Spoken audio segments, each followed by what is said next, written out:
Good morning. Welcome, everybody. Thank you so much for joining us. This is another series of our problem solving, moving dual enrollment online. We will get started in just 1 minute as folks are still entering the waiting room. We are excited to see you all. And we have some great presenters from Bakersfield College today that are going to be sharing some of their resources and strategies for dual enrollment. Welcome, welcome, welcome.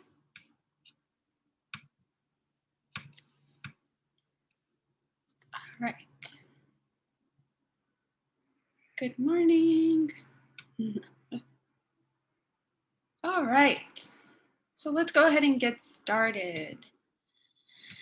Our agenda for today, kind of same rhythm that we've been following for our other webinars. We have our welcome and our updates. We're going to go into a little bit about dual enrollment and guided pathways, kind of that intersection, and then we will have a closing.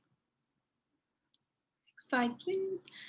Just some updates. All our past webinars are available via the Career Ladders Project website. There's also a bunch of resources on the website, including moving to an electronic form and the recordings, the links, the presentations to all our past webinars as well. So if you want to check those out, please feel free to click on the link that Naomi dropped in the chat. My name is Sherry Shojai. I am a director with Career Ladders Project. In the background, always doing the technical work is Adair Flores, and we have Naomi Castro, who is putting some resources in the chat and will be curating any questions that you have in the chat. For folks that aren't familiar, I'm sure a lot of folks already know if you're joining this webinar, but CLP promotes equity-minded community college redesign. We work with colleges, high school partners, workforce partners to discover, develop, disseminate effective practices, and dual enrollment is part of our work. And so we're excited to share some of the practices happening at Bakersfield. If you have any questions while the presenters are presenting, please feel free to use the chat function. And you can pose your question as Bakersfield College, how did you, and then put your question there. Or if you want to ask the specific person that is presenting, for example, Steve, why is the, and then you can put your question there, and we will be curating the questions, and then we'll be asking the presenter.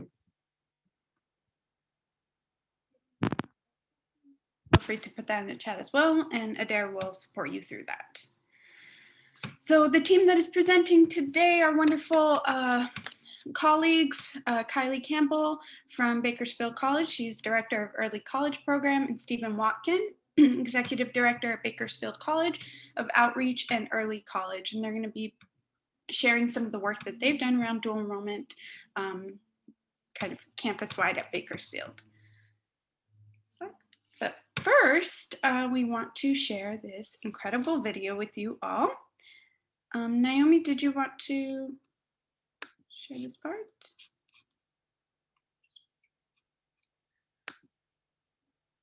All right.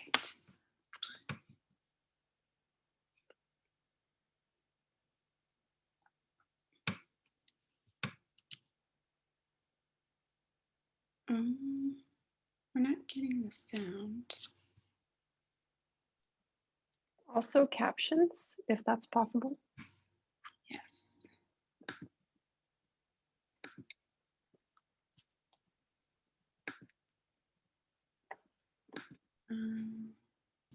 There is no sound. Yeah.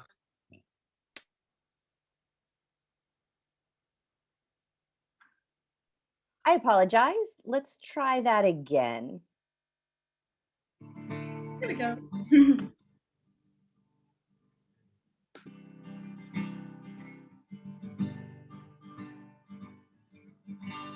The genesis of dual enrollment at Bakersfield College was the idea that we needed to bring college to our rural high schools in particular, because the data had indicated that those students didn't go to college. And so we wanted to bring college to them. And once the campus sees it, those who were sort of skeptics recognized, oh my goodness, why were we doing it? Because we were able to show results right away. Where dual enrollment has grown now over the last 4 years is not just as something nice to have, but dual enrollment now is a mandatory part of our structure to onboard students to college. So we have moved from dual enrollment to early college pathways. So now what is happening at 48 high schools that feed to Bakersfield College is every student who's coming into the 9th grade, we start thinking about a student ed plan, a college plan for the student. Dual enrollment is just the extension of guided pathways to the 9th grade. So rather than waiting for students to come to BC and then trying to provide that clarity and implement that entire framework, we are starting to implement that framework right in the 9th grade in partnership with the high schools. So that whole work with dual enrollment is really guided pathways expanding beyond Bakersfield College with a 9 through 16 frame of mind. We have done it and it is doable. It's not about being perfect, but it is taking that leap of faith in the first year, having something done, knowing you can come back every year and improve on it.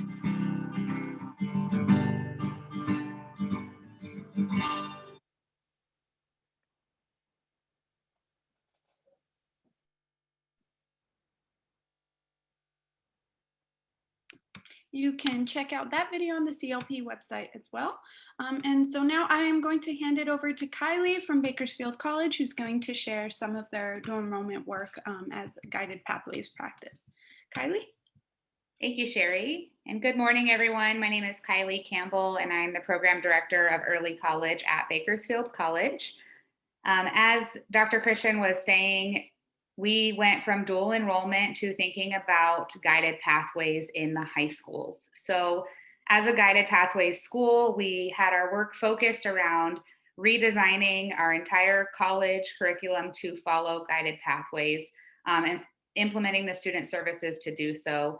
And as we came to a place where we were solid in our guided pathways on campus, it was realized that our opportunities for high school students were not included. I joined Bakersfield College 2 years ago, and I can say at that time, there were separate processes for dual enrollment at a high school during the day, outside of the day, with a high school teacher, with a college teacher, and then really no support or process for students who came to our college to take classes through concurrent enrollment. And so being guided pathways minded and being focused on our vision for success, we had to take these opportunities and streamline them and connect them to guided pathways. So what we did was started with what opportunities we had. In this display, you'll see our multiple opportunities for high school students, which now that we're in second year of implementation have evolved even more. So we're simplifying the process. We have everything at our high school sites now is called dual enrollment, whether it's during the day, outside of the high school day, or online. Dual enrollment refers to early college opportunities on a high school campus. And then concurrent enrollment refers to opportunities that students come to the college campus to take on their own. So with that, we've bundled all of these opportunities into early college.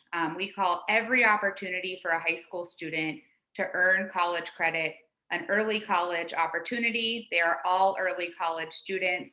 And as Dr. Christian mentioned, our high school students are starting their college pathways in the 9th grade. Steve Watkin, who you will hear from, is our director over outreach in early college, but his outreach work no longer focuses on matriculating seniors. We start in the 9th grade, we see them through 9th, 10th, 11th, 12th grade, and then we meet with them again at the step of where they're matriculating to and how we can help them. So it's really expanded our department and all of our services so that these students and these opportunities are no longer like a separate mini college at BC. Instead, they're integrated into the entire college. Next slide, please.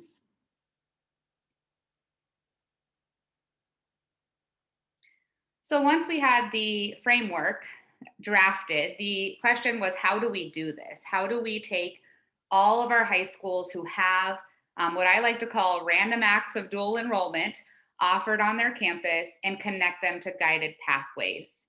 So we focused on our goals.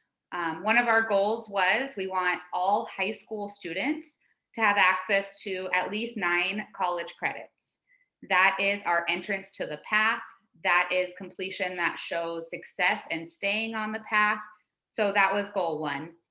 Goal 2, of course, is completion. So where on top of that could we also implement certificate and degree completion while the student is in high school? So with those goals in mind, we developed these 3 levels of early college implementation, and we met with each high school partner to figure out what level they were ready to start at in fall 2019. So this is showing fall 2020. There has been progression in our second year of implementation, but most of our schools were in level 1. They offer some dual or concurrent enrollment courses on their campus. With each of these schools, we made sure those courses are being offered with purpose. No more random acts of dual enrollment. What is the purpose of this course, and how does it connect a student to a guided pathway? And how does it help us with retention and success? So if a student enrolls in the class, what's the purpose and how are we helping their future? In level 2, these are high schools who were ready to put a full certificate or degree completion pathway on their campus. These are supplemented with both high school and college instructors to ensure completion. And we connect them with counselors and advisors to make sure they are seen through from their first class to the moment they're applying for that certificate or degree. We are currently up to 7 different pathways for full associate degree completion in our district and in our county, and we only see that growing. Level 3 schools are schools that are meeting that goal number 1. Every high school campus on their campus, they have a shared goal with us that every student will graduate high school with 9 college credits. So they're ramping up their dual enrollment opportunities on their campus and making sure that there's an opportunity that every single student can get somewhere between 9 and 60 units. Of course, those 60 units being that cohort of 25 to 35 students who from 9th through 12th grade complete an entire associate degree.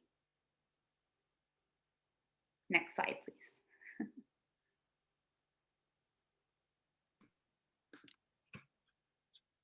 All right, thank you so much, Kylie. We're going to take a couple of questions now. So a question we have is, do the guided pathways leads meet regularly with the dual enrollment practitioners, and how does that work?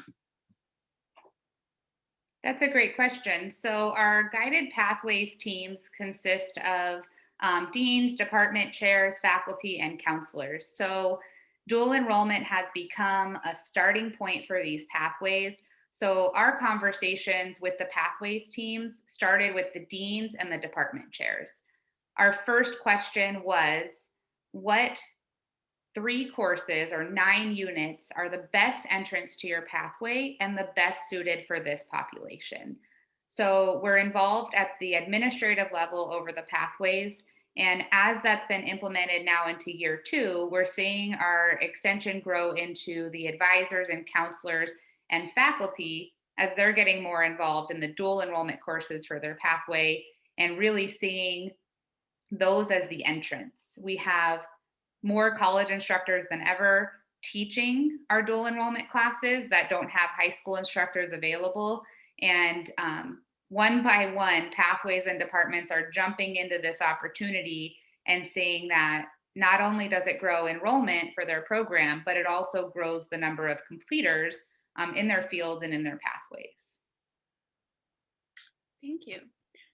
So another question is, have you discussed adding dual enrollment early college in the success teams, or maybe creating a success team just for early college?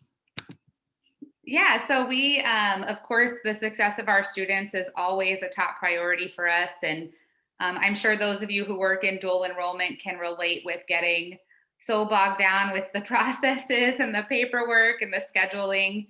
But of course, after that, we want to focus on retention and success. So actually a very recent development within the last year, or I should say year and a half, has been the addition of early college counselors. So counselors assigned solely to the early college population. We have 2, and so their work definitely adds to success and retention, as well as them staying on the pathway and connecting them to the college with an ed plan.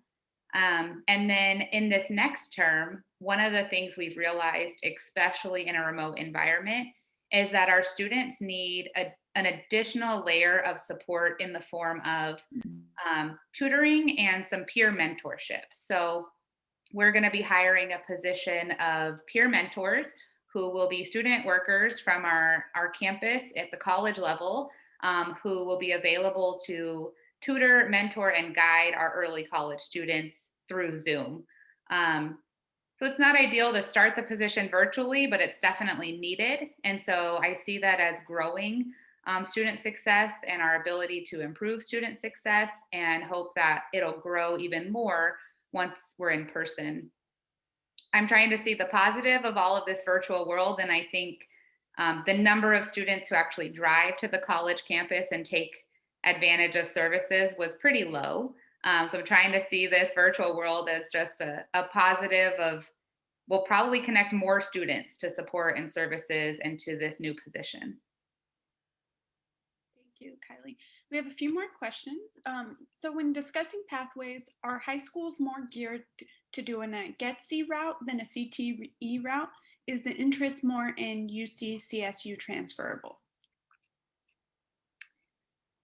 So in our implementation with the high schools, I would say the percentage of IGETC and UC-CSU bound versus their CTE focus was about 20 to 80%. I saw a much bigger focus in Kern County on the CTE. And I think that's due to our programs and our location and our agricultural based atmosphere, but our high school programs have really strong CTE programs. They're, we saw many high schools lose CTE, lose ag facilities, lose the building for welding and auto shop, but those are very much existent and thriving throughout Kern County. So there was a huge focus there. How do we connect our CTE students to these college pathways for certificates? And in the hopes that them getting college credits and them getting an entry-level certificate will inspire them to continue onto that associate degree that they maybe weren't on path for before. And then hopefully that trickles into more, even a bachelor's degree. And we see a growth in these CTE students seeing the degree possibilities for themselves. And then the other 20% were our students already taking honors, already taking AP, and already thinking about being college bound. So they're naturally just signing up for the academic courses we provide to them. But there was definitely a focus on both from the high school partners. Thank you. Couple more questions. Do you have an MOU that permits you to offer collaborative courses in dual high school teacher who can't MQ works, minimum quals works with college teacher? If just a college teacher is teaching the class, did you struggle with teacher union challenges in being able to allow that kind of arrangement? Yeah, so we have 3 different instructor models currently. We have the high school instructors who meet minimum qualifications teaching the courses during the high school day. And then we have the college instructors who teach courses, teaching the courses either outside of the high school day, or if they are within the high school day, we did have to get those MOUs and agreements written up and address union concerns. So currently, those are within a charter school partner of ours that we have the college instructors teaching during the high school day. And then more recently, we have scheduled online flexible courses with college instructors that students within a high school course complete. So this is us getting a little creative, and say it is, we have Music B27, History of Rock and Roll. The chances that a high school teacher has a master's in music and the ability to teach that class are pretty slim, but the availability of an elective teacher who can support students as they enroll in and progress through an online course is much more attainable. So we schedule the BC course, the high school enrolls their students, and then the high school instructor and college instructor both have their roles in supporting the student and seeing them through the course. It's been an extremely successful model, and it's our way of getting more pathways into the high school. We have education, public health, music, English, and geology growing in the high schools because of this creative opportunity. Nice, thank you. So similarly, somebody asked, how are your instructors trained to work effectively with dual enrollment student population? What are some of the trainings offered? So we offer within our Flex Week workshops as a college, we have different trainings for college instructors who will teach high school populations. We're also aware that not every college instructor enjoys or is successful with this population. So we work with the department chairs to evaluate each term how our instructors do and carefully assign instructors who are going to enjoy the opportunity, who understand the population. We don't want rigor to be compromised, but they are younger. And there is a difference in the way that they learn successfully. And so a lot of our college instructors have high school teaching experience, or they just continue from one term to the next and stay in early college because they enjoy the atmosphere and the opportunity. Thank you. We have a few more questions for you. Okay. What framework does your school use in deciding which courses are articulated versus being offered as a CCAP dual enrollment? Great question. So we actually, I should put out there that we are not currently under CCAP agreements. We are accomplishing all of this non-CCAP for the present time being, the goal going CCAP someday. But we made the decision 2 years ago that the only articulated courses would be CTE courses in which the instructor did not meet minimum qualifications for dual enrollment. So that was one big change. We included it in the scope of the courses we were evaluating, but converted as many of them as possible based on the instructor to dual enrollment, and just kept CTE for those where we didn't have the qualifications. Thank you. Another question is, how does BC address potential implicit bias regarding Kern County students taking the CTE route versus the IGETC/transfer bound? So I'm interpreting the question being about if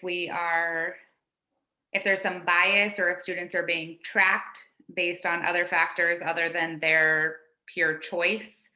It's a little difficult to answer, but I think we do the best that we can, and the high schools do the best they can to make opportunities available to all students.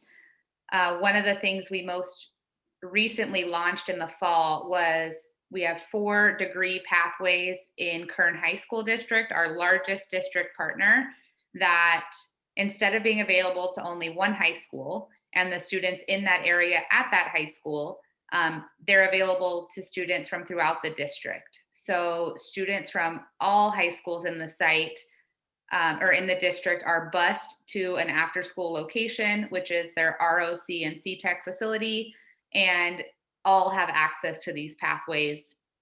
And what I think what that did was the application was available to all students. And so we saw applications coming in from school sites that don't have dual enrollment, from students who maybe wouldn't have been handpicked by a counselor. So I think we're opening up access and eliminating some of the just picking the cream of the crop to get these degrees. And another way of doing that, I think, is the students don't have to pick CTE or academic in the high school. There are several students who take CTE in their electives and then are also within the academic dual enrollment classes in their high school day. So that answers to that a bit too. Okay, thank you so much, Kylie. We had a few more questions, but just for the sake of timing, making sure that we're able to get to Stephen to present, we're going to try to save these questions for towards the end, and hopefully we'll be able to get to them. But thank you so much. There's a lot of interest and a lot of questions. So thank you, Kylie, for that information. And I'm going to hand it over to Stephen now, who's going to present a little bit more on distributed leadership at Bakersfield. Well, thank you very much. And thank you, Kylie. As you have noticed, Kylie is very knowledgeable about our dual enrollment program. And thank you for the opportunity to present today. Again, my name is Steve Watkin. I am the Executive Director of Outreach and Early College. I started working at Bakersfield College a little over 7 years ago, but 2 years ago, I was asked by our president, Dr. Sonia Christian, to take the leadership of our dual enrollment program. And if you can imagine, roughly 2 years ago, the program consisted of a dean who had multiple responsibilities, one program manager, and one administrative assistant. And so with 3 staff, you're managing hundreds of students and hundreds of courses. And so what we decided to do is we decided to combine the outreach program with the dual enrollment program. And so now it is called Outreach and Early College. And it is now not one silo department like it used to be of 3 people. Now with combining all of the staff and resources, we now have 12 staff. And the 12 staff now not only are working in the dual enrollment initiative, but we're also having students matriculate when they become seniors. And so the outreach department now consists of counselors, which we didn't have 6 years ago. And now we have advisors, we have support staff, and we have students as well. So now we literally can all hands on deck to make sure that we're serving our early college students. Stephen, can I just pause you for one moment? I think your sound is going in and out. I don't know if you're putting your hand on like a speaker when you're speaking, but it's good for a little bit, and then it kind of gets a little muffled. I apologize. Okay, that is good. Let me get closer to my laptop. Technology is just difficult. Is this better? That's better, yes. No, it happens. I apologize. So I'm not sure what you heard, but what I would like to say is 2 years ago, we had 3 staff that was pretty much manning and operating the dual enrollment program. And we combined 2 departments, the outreach department and the dual enrollment department. Now we have 12 staff, and that consists of counselors, advisors, administrators, and also student ambassadors. I have the luxury of reporting to 2 vice presidents, vice president of instruction, and also student affairs. And so with that in mind, it is a campus-wide initiative. We realize that it's not just an instruction part of what we do, it's also student affairs, because it's important once these students enroll in the dual enroll course, we want to make sure that they are successful. And so relationships mean everything. And so my role as the administrator is to support all pieces of our dual enrollment pathway program. I serve on the president's cabinet. And so when dual enrollment issues come up, I am able to share there. I'm also on the Dean's Council. I'm able to share about dual enrollment issues there.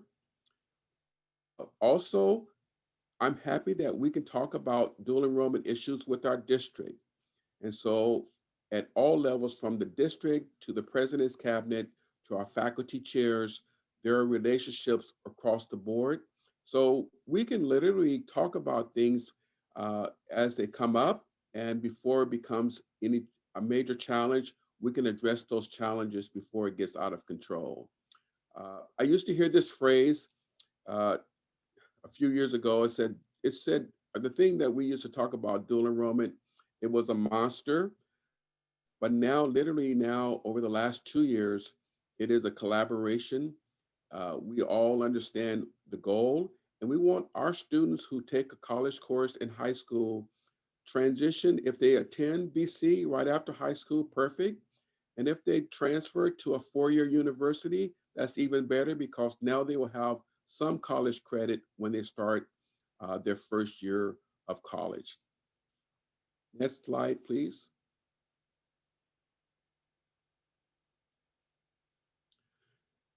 What I would like to say here, it is a school-wide integration.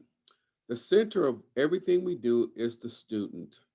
And so what I would like to say is, it's an opportunity for the college to network with all of our partners. I cannot stress how important it is to have relationships with your high school instructors, administrators, because they make the work happen for us. We're not there on a daily basis, and so we depend on the high school partners. One of the things that I can say just from experience, somehow the high school counselors were not connected to our dual enrollment program. They were really helping us with matriculating students once they graduate. But once we connected the counselors to the dual enrollment program, now they understand we're not going to wait until the student uh, gets to the 12th grade before they start thinking about college. It starts in the ninth grade. And so the high school counselors play an important role. I would just say one of the challenges that we face with the number of students we have is just the A&R support. If many of you probably understand when I say we have to manually enroll every dual enroll student. So our A&R department was overwhelmed. And so this past summer, the outreach early college department, we started assisting the A&R department with some of the processing. And so that was something new, a collaboration that I can say it really has helped the department. And it's not so much, we don't depend on A&R to do all the work. Now it's a team effort to get those rolled. And so we have a strong relationship with our A&R department. And as Kylie had mentioned earlier, we hired two counselors. If you can imagine, we started the program and it was just all about enrolling students in the program. So it was enrollment, enrollment, enrollment, but we realized that we needed to develop a relationship with the students. So for example, at one of our high schools, McFarland High School, we embedded one of our counselors to be at McFarland at least once a week.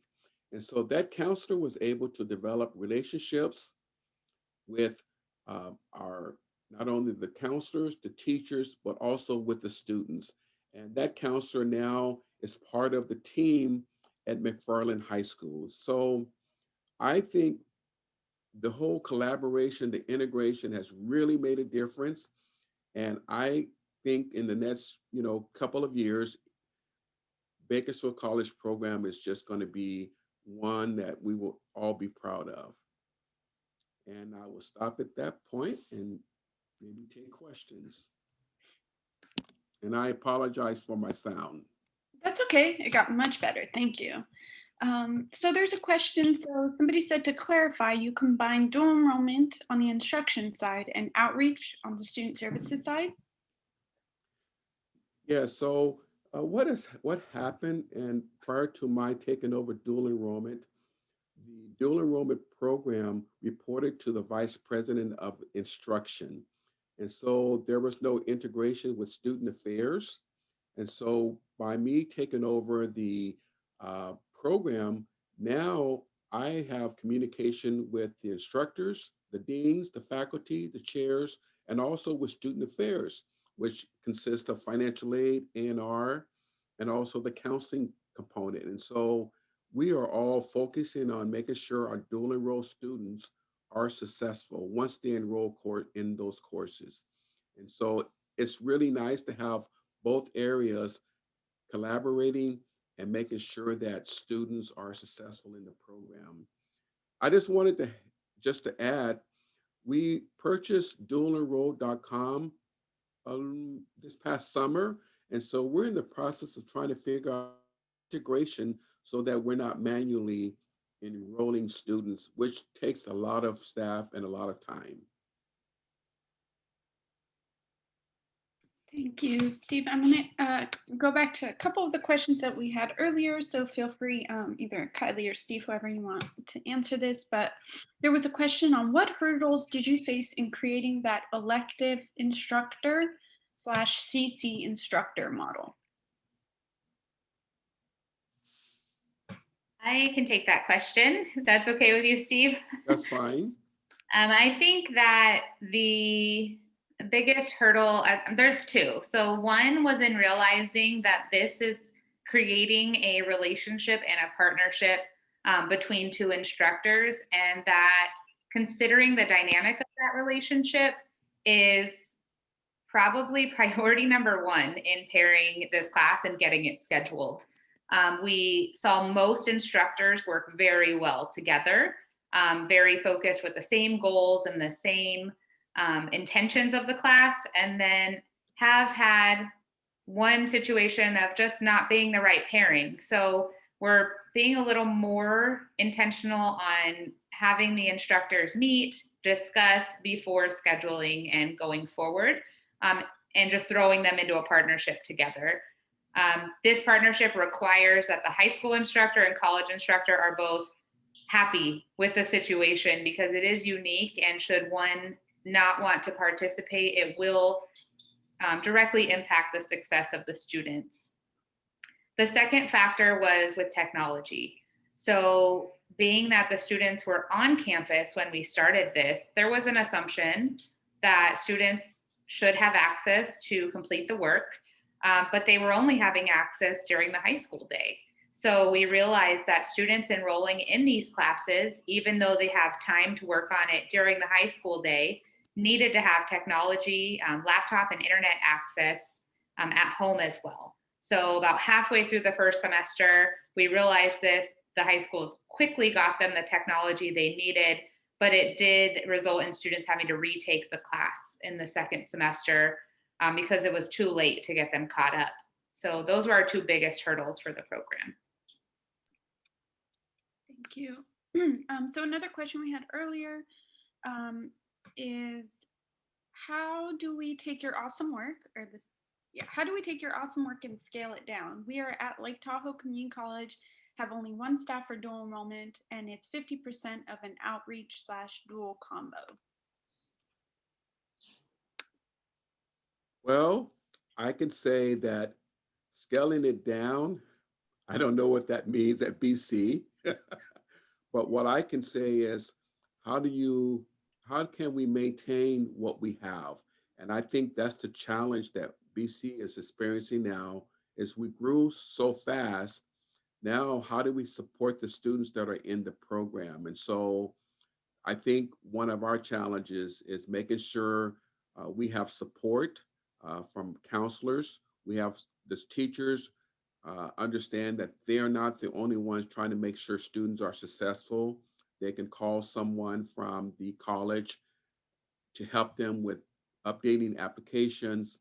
If there are students who are in jeopardy of not passing the course, we don't want to wait until the end. We want to have some preventive measures in place. And so I think, and I didn't mention this earlier, but how do we evaluate our program? How do we evaluate our instructors? And so those are some of the new challenges that we are facing as we, maintain our program. I don't know if there's anything else you would like to add, Kylie. I think no matter the size of your program, if you are merging early college and outreach together, those concepts, and embracing your 9th through 12th grade students as your students who you're setting on a path, you're already on the right track. That's really what it takes. It's just the commitment to embrace them, and to include them and to see them as your students. And if you want to reach out to me, I would be happy to meet with you, give you more tips, learn more about your program, and see if there's things you can steal from us to benefit your program. Thank you, Kylie. That's so kind of you. We had another question that was, do you serve any adult ed students in your dual enrollment program? It's like, who's going to unmute first? The smile on Steve's face says, we are getting there. So with the new legislation, we will be having dual and concurrent enrollment opportunities for our adult ed students who can now apply to college as a special admit status. At BC, we do have an adult ed team with their own management and support. So they will be overseeing the rollout of the program, which many factors will closely resemble what we do with our high school special admit students. So we're working with them, and I think they're preparing for full rollout of all processes for the summer term, although we'll have to find ways to get the access for the spring term available too, should adult ed students reach out. But if you want me to connect you to our adult ed program, please email me. I'm happy to make the connection and to answer any questions I can. Awesome, thank you. We had another question that was, how do you go about paying high school teachers who are the instructor of record for college class without running into double dipping problems? And if you need any support, Naomi can also support in helping answer this question. So our instructors of record, well, they're not technically instructors of record on the BC end. They are the support teacher assigned by the high school, and they're paid by the high school as part of their high school contract and high school day. So BC is not paying the high school side of the collaboration. We pay the BC instructor so that there's not double dipping in terms of pay and who is staffing the employee. Naomi, did you want to add to that? Oh, it can get us into a rabbit hole. But there is a wonderful memo from the Chancellor's office that explains that the cost of instructor is not the full instructional cost of dual enrollment. So as long as I could get into, if somebody wants to reach out to me, I can. If we have enough people reaching out, we can maybe do a special session just on that. But I can also forward you that memo that helps clarify that it's a-okay. And yeah, we can get into that later. Sorry, I thought I was going to be helping, but I'm realizing this is an hour-long conversation. All right, so we have a couple more questions. So there was a question around, what system have you developed to share data with your high school partners, with you and your high school partners?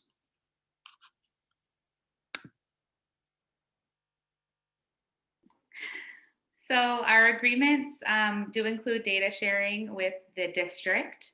And so our data sharing goes from scheduling courses. So the course is scheduled, frequently sharing enrollment. So as soon as students are enrolled, rosters are updated and district is notified of students enrolled and those with pending issues.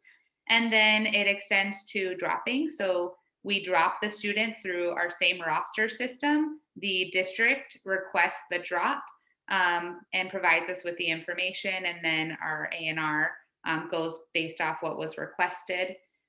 And then on the close of term side, we share all grades. So districts are notified of any missing grades or dates of attendance or hours needed. And then we supply the grades and they collect any missing items from us. So our data sharing is solely between Bakersfield College and those working and identified in dual enrollment at the district level of the high schools. All right, we have more questions. This is great. So there was a question around, how are you handling the students who are not prepared for the dual enrollment course but would benefit greatly from it? Steve, you answer? I'll start and you can add, Kylie, as well. But of course, not every student is prepared to take a college course. And so this is where we lean on parents and the counselors to help us determine if the student should be in a dual enroll course. And so we need to get permission uh, for that student to take a college course from their parents. So the parents need to sign off, and also the school administrator needs to sign off. And so usually we're not at a point where, of course, we would love to have every high school student in a particular course enroll in the dual enroll section, but if it's not in the best interest of that student, we highly discourage that. So it's not that we want the students to take a college course, but at the same time, if the student is not motivated and prepared to take that course with a passing grade, it will be a disservice for that student to get a failing grade in high school because it could affect their financial aid eventually down the road. That's one option. Thank you, Steve. Let's see. Another question is, what made BC decide to register for all dual enrollment students? Getting our high school students to register themselves is a huge challenge for us. I think our answer is that that is the way our admissions and records office wants it. So that is the way we do it. From what I've heard, there are challenges on both sides. Students registering themselves, which is what we have for concurrent enrollment. So we do experience those challenges. We still have to remove students' holds. Our A&R requires us to keep track of which courses they enroll in versus which ones are signed off by their school official. So there's a lot of tracking and monitoring that goes with students registering themselves. And then on the side of our A&R registering students, the workload is immense, and it also comes with its challenges and errors. The biggest reason for not switching to students registering themselves is that when dual enrollment students are enrolled, we don't lift their concurrent enrollment hold. So they're unable to register and drop through the traditional process. They have to register and drop through their district and through the process set for them at the high school. And this actually answers into that question of students who don't know that they're not ready usually don't know it until they're in the class. And so we have more of an opt-out option and more ways to support them if we're controlling enrollment and dropping. We're paying close attention to census dates and communicating with the high schools, and our counselors and advisors are on top of seeing the student through that decision to drop. So if they're not doing well by census date, that conversation is had, and we can avoid students getting failing grades more than if the student was supposed to drop themselves, missed the date, and then it was too late. Okay, thank you both so much. There was a lot of engagement, a lot of questions for you all. Thank you for your time, your generosity, and for being willing to share more information with folks that connect with you in the future. And most importantly, the work that you do with students. If you could go to the next slide there. So now we are going to share some resources. I'm going to hand it over to Naomi to talk a little bit about kind of the resources and couple of our next steps. Thanks, Sherry. Yeah, so all the slides are available or will be available on the CLP website. We can repost that link for folks who joined a little bit later. And that will include this huge list of resources. They're fantastic stuff here. We've got a wonderful case study of Bakersfield College and how they really integrate dual enrollment and guided pathways, as well as some videos, the video that we saw earlier of President Christian. And as well, there was a lot of great conversation in the chat about partnerships and faculty working together. And so there's another video as well that has faculty and leadership talking about that partnership and how they do work together, including instructional faculty. So it's really, really nice to hear. There is a transitions framework that Bakersfield, Long Beach City College, and Hartnell College all helped to develop with CLP on how to really think about transitions into college that include dual enrollment, but also transitions for adult students, transitions for any external partners or any students coming in, and how to do that within a guided pathways framework so that the design is quite intentional. There's the dual enrollment toolkit, which is a classic that CLP helped to develop, and we host with the RP group and the Chancellor's office and the Irvine Foundation. And then we also have some resources from Orange County. Their regional consortium created a wonderful handbook that's really helpful and walks through different scenarios. It has a lot of resources. CCRC created a playbook for dual, that's the Community College Resource Center, a playbook for dual enrollment, including a lot of tools where they looked at equitable practices and partnerships across the country. A little caveat there, in other places they do dual enrollment a little differently than California, but they're still pretty fantastic. And then we also wanted to remind folks that, especially as we've been talking about student supports and students who might not be ready or who are trying college for the first time, as our dual enrollment students are, we have a guided pathways integrating student supports guide, which we think is very applicable to dual enrollment and transitioning students. It's applicable for any kind of first time students and how to provide them with supports. And then just kind of bringing that back to the question of how do we integrate guided pathways into dual enrollment? And with that, I think, Sherry, do we have time for the poll? We do. Let's do it. All right. I'll hand it back to you, Sherry. All right. So we just want to be able to get everyone's feedback on how this was for you, how helpful it was. So we have 2 questions. If you don't mind answering those, the screen should pop up. Oh, we have people answering. Yay.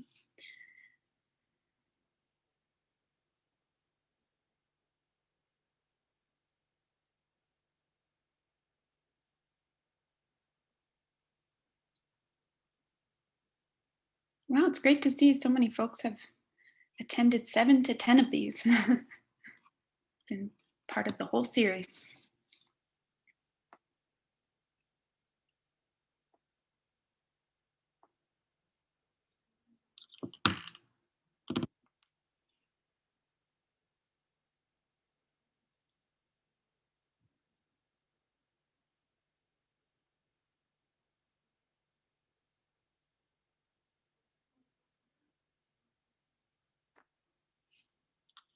Leave that up for just a few more seconds.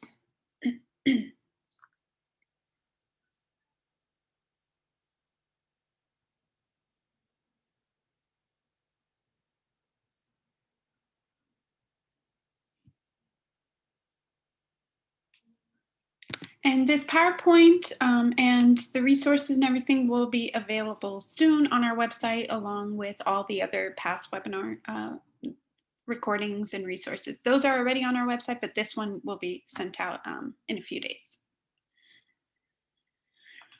All right. So thank you all for your feedback. Thank you for your input.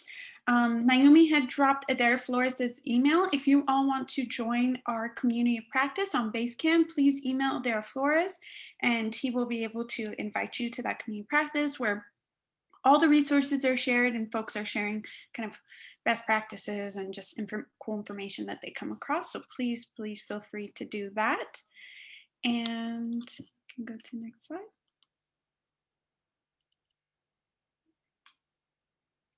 We want to thank you all. Thank you for attending. Thank you for all the work that you do for students, and just keeping in mind kind of this quote from Bakersfield College, from a student from Bakersfield. And they said, dual enrollment gave me the confidence to know that I'm capable of handling the challenges that come with going to college. Yes, that's incredible. All right.